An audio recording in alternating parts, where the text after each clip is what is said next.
Pernah kebayang nggak, ada satu saham yang baru banget IPO, tapi langsung mecahin rekor sepanjang sejarah Bursa Efek Indonesia?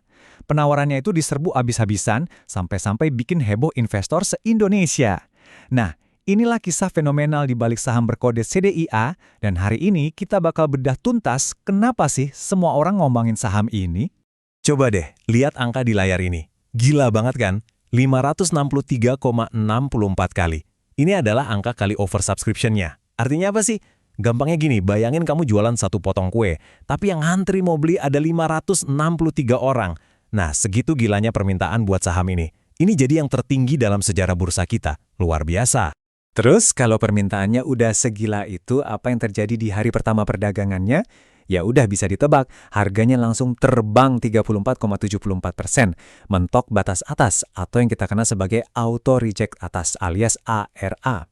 Dari harga awal 190 perak, sahamnya langsung loncat ke 256.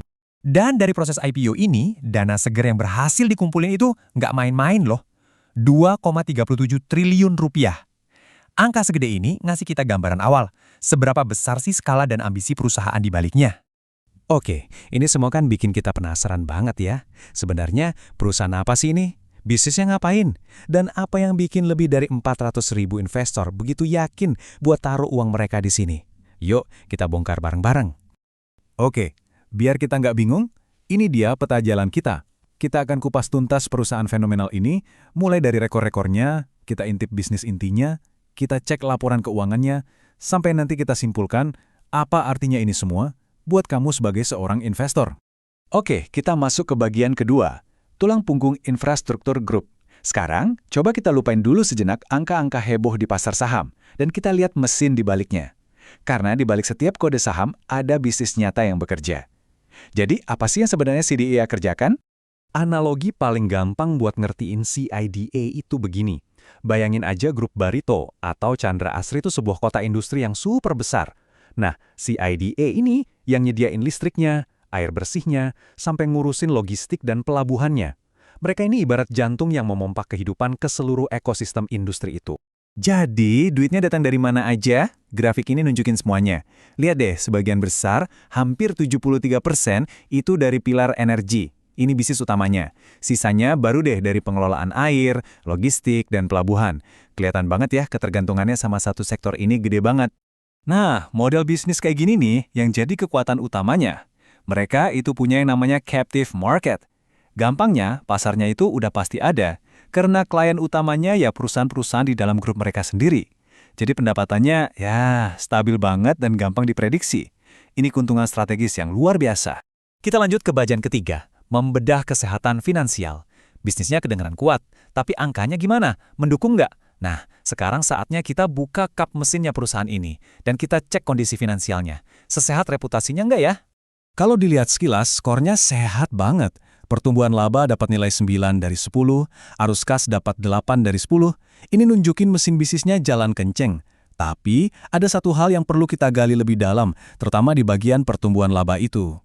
Labanya emang kelihatan meroket, naik 300% lebih. Tapi, sebagian itu datang dari yang namanya FVTPL. Apaan tuh? Gini deh, bayangin kamu punya warung kopi. Laba operasional itu untung dari kamu jualan kopi. Nah, FVTPL itu ibarat harga tanah warung kopimu naik. Di atas kertas kamu untung, tapi kan duitnya belum di tangan. Investor yang jeli pasti bakal lebih fokus ke untung dari jualan kopinya, karena itu yang nunjukin bisnisnya sehat beneran atau enggak. Dan ini nih, bukti kalau mereka pede banget. Baru beberapa bulan IPO, langsung umumin bagi-bagi dividen. Buat kita para investor, ini sinyal yang kuat banget. Manajemen yakin arus kas perusahaannya sehat walafiat dan gak ragu buat bagi-bagi keuntungan. Lanjut ke bagian keempat, mengapa harganya premium? Nah, ini pertanyaan kunci buat semua investor. Perusahaannya oke, tapi harganya nggak kemahalan nih. Yuk kita cari tahu kenapa pasar rela bayar mahal buat saham ini. Kuncinya ada di tabel ini. Coba lihat deh PE ratio-nya, yang intinya ngukur seberapa mahal saham dibanding labanya. CDIA itu ada di angka 35-45 kali. Jauh banget di atas rata-rata industrinya yang cuma 15-20 kali. Begitu juga dengan PB/VE ratio-nya. Intinya satu, pasar menilai CDIA jauh lebih mahal dari para pesaingnya. Kenapa bisa premium? Jawabannya sering disebut sebagai premium Prajogo Pangestu. Analogi gampangnya gini. Kamu bisa beli kaos putih polos atau kaos putih dengan logo merek terkenal. Kamu rela bayar lebih mahal buat yang ada logonya kan? Kenapa? Karena kamu percaya sama brandnya, reputasinya, dan masa depannya. Nah, itulah yang terjadi sama CDIA. Investor itu sebenarnya lagi membeli nama besar di baliknya. Biar lebih kebayang, coba kita bandingin langsung CDIA sama dua pemain lain. Ada POWR dan KIEN. Lihat PE ratio-nya, CDIA paling tinggi alias paling mahal. POWR jauh lebih murah. Tapi, lihat rasio utangnya, CDIA justru yang paling rendah, paling sehat. Terus kalau kamu cari dividen, jelas POWR juaranya. Kelihatan kan? Setiap saham ini nawarin profil resiko dan imbal hasil yang beda-beda. Tentu aja, nggak ada investasi yang 100% aman dan tanpa resiko. Sekarang kita masuk ke bagian kelima. Setelah lihat yang bagus-bagusnya, sekarang waktunya kita lihat gambaran yang seimbang. Apa aja kekuatan, kelemahan, peluang, dan ancaman yang dihadapi si dia. Analisis SWOT ini ngasih kita gambaran lengkap 360 derajat. Kekuatan utamanya, jelas, ekosistem yang udah jadi dan arus kas yang stabil. Kelemahannya? Ya itu tadi, ketergantungan yang tinggi banget sama sektor energi dan grup induknya. Peluangnya ada di mana? Bisa banget masuk ke energi baru terbarukan. Ancamannya? Nah ini, regulasi pemerintah yang bisa tiba-tiba berubah. Dari semua itu ada 4 risiko utama yang wajib banget kamu pantau. Pertama, ketergantungan sama grup Barito. Kalau induknya batuk, anaknya bisa ikut demam. Kedua, regulasi pemerintah. Ini faktor eksternal yang nggak bisa dikontrol. Ketiga, risiko kenaikan suku bunga. Dan terakhir, karena saham yang beredar di publik itu sedikit, harganya bisa naik turun dengan sangat drastis atau volatil. Oke, kita sampai di bagian terakhir. Setelah tahu semua ini, pertanyaan besarnya adalah mana yang paling pas buat kamu? CDII, Power, atau KIN? Yuk kita simpulkan. Slide ini ngerangkumnya dengan pas banget. Kalau kamu adalah investor yang nyari pertumbuhan pesat dan percaya sama masa depan ekosistemnya Pak Prajogo, CDIA ini adalah si anak emasnya.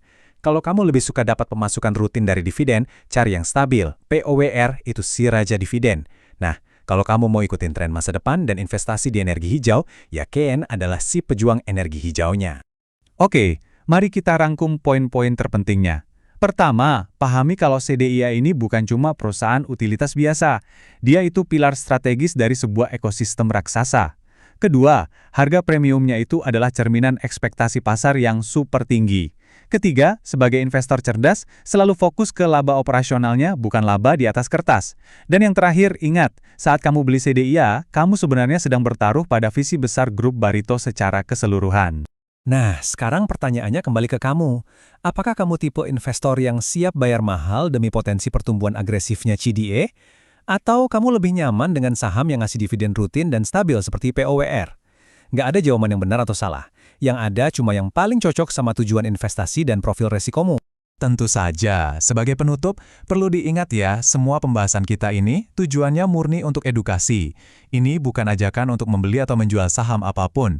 Keputusan investasi itu 100% ada di tangan kamu, jadi pastikan selalu lakukan riset mendalam sendiri, atau yang biasa kita sebut do your own research.